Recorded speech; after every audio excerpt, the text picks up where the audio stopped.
Hi friends, welcome to Singapore vlog channel. இன்றைக்கி நான் உங்களுக்கு கேரட் பொரியல் எப்படி செய்கிறதுன்னு காமிக்க போகிறேன். இப்போ அதுக்கு நான் 4 கேரட் எடுத்திருக்கேன். அந்த கேரட்டை நம்ம தோல் சீவிக்கணும்.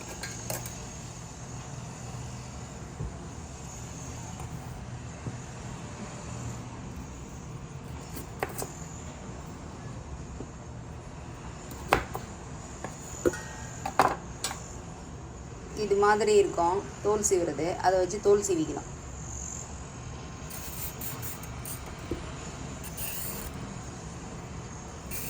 தோலில் நிறைய சத்து இருக்குதுன்னு சொல்லுவாங்க.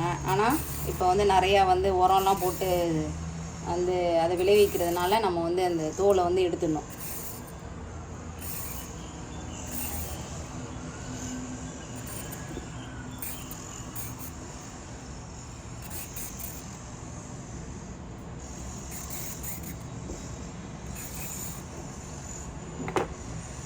இப்போ நான் கேரட்டை கழுவிட்டு வச்சுருக்கேன். இப்போ இந்த காய்கறி துருவுறதை வச்சு நம்ம கேரட்டை துருவணும்.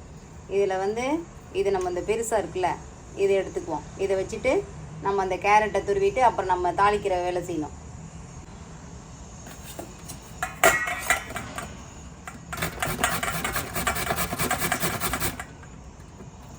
இது மாதிரி எல்லா கேரட்டையும் இந்த கொஞ்சம் பெருசாக இருக்கிறத வச்சு துருவிக்கணும்.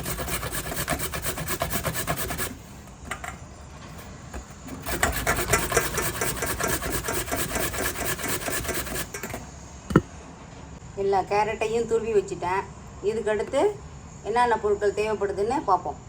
இப்போ அந்த கேரட் பொரியலுக்கு தேவையான பொருட்கள் ஒரு பெரிய வெங்காயம், 2 பச்சை மிளகா, அவங்கவுங்க காரத்துக்கு ஏற்றப்பல போட்டுக்கலாம். நான் 2 வச்சுருக்கேன். 2 கொத்து கறிவேப்பிலை போடணும். அப்புறம் தேவையான அளவு தேங்காய் பூ, கொஞ்சோண்டு பெருங்காயம் வச்சுருக்கேன்.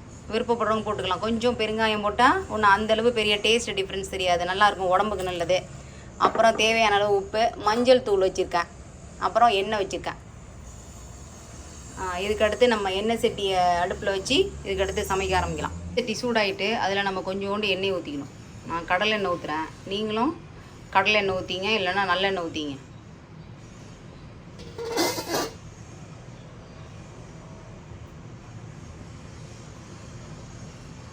அதில் கொஞ்சோண்டு எண்ணெய் காஞ்சோடனே கொஞ்சோண்டு கடுகு போட்டுக்கணும். ஒரு 1/2 டீஸ்பூன் அளவு போதும்.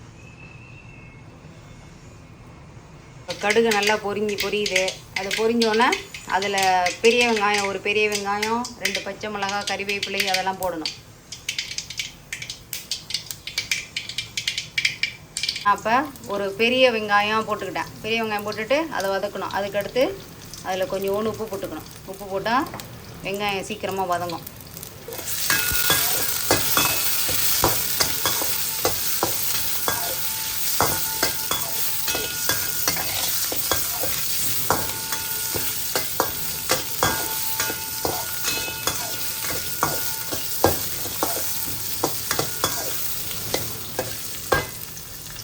இப்போ நான் 2 பச்சை மிளகாவும் கறிவேப்பிலையும் போட்டுக்கிட்டேன்.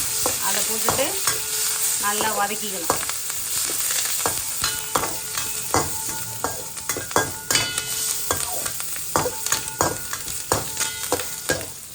துருவின கேரட்டை போட்டுட்டு நல்லா அதை வதக்கிட்டேன். இதுக்கடுத்து இதில் கொஞ்சோண்டு பெருங்காயம் போடணும். பெருங்காயம் போட்டுட்டு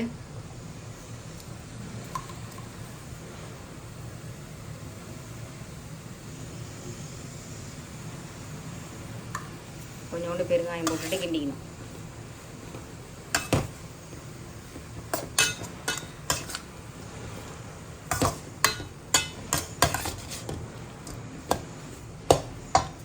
அதுக்கடுத்து இதில் கொஞ்சம் உப்பு போட்டுக்கணும். ஏற்கனவே வெங்காயத்தில் வேறு உப்பு போட்டுருக்கோமா, அதனால் உப்பை கொஞ்சமாக போட்டுக்கணும். ஆனால் கேரட் ரொம்ப உப்பு போட்டால் அப்புறம் உப்பாயிடும். அதனால் உப்பு அளவை பார்த்து கொஞ்சமாக போட்டுக்கணும்.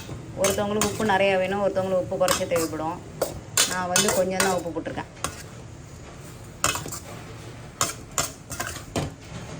அதே மாதிரி கேரட் சீக்கிரமாக வெந்துடும். இதுக்கடுத்து கொஞ்சோண்டு மஞ்சத்தூள் போட்டுக்கிறோம். எல்லா சாப்பாடுலேயும் நம்ம மஞ்சத்தூள் போடுறதுனால இதுலேயும் போட்டுக்கணும்.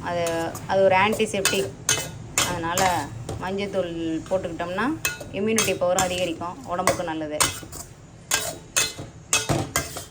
கேரட்டில் வந்து விட்டமின் ஏ இருக்கிறதுனால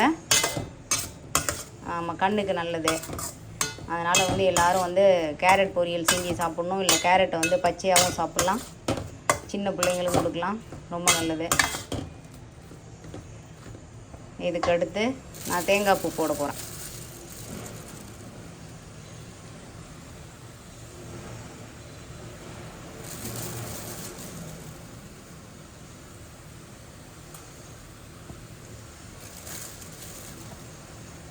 தேங்காய் பூ போட்டுட்டு நம்ம அதை கிண்டணும்.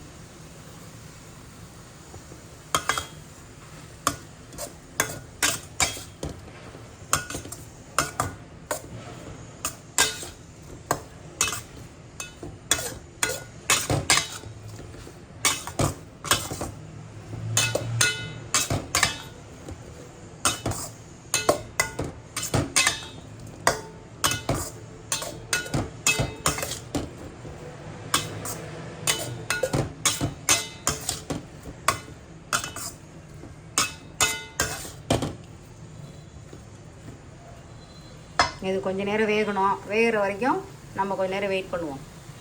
இப்போ நம்மளோட கேரட் பொரியல் தயாராகிட்டு. இதே மாதிரி உங்கள் வீட்டில் நீங்களும் சமைச்சு சாப்பிட்டு பார்த்துட்டு எப்படி இருக்குன்னு சொல்லுங்கள். சிங்கப்பூர் லாக் சேனலை லைக் பண்ணுங்கள், ஷேர் பண்ணுங்கள், சப்ஸ்கிரைப் பண்ணுங்கள், கமெண்ட் பண்ணுங்கள். இது வரைக்கும் பார்த்தவங்க எல்லாருக்கும் ரொம்ப நன்றி. வணக்கம்.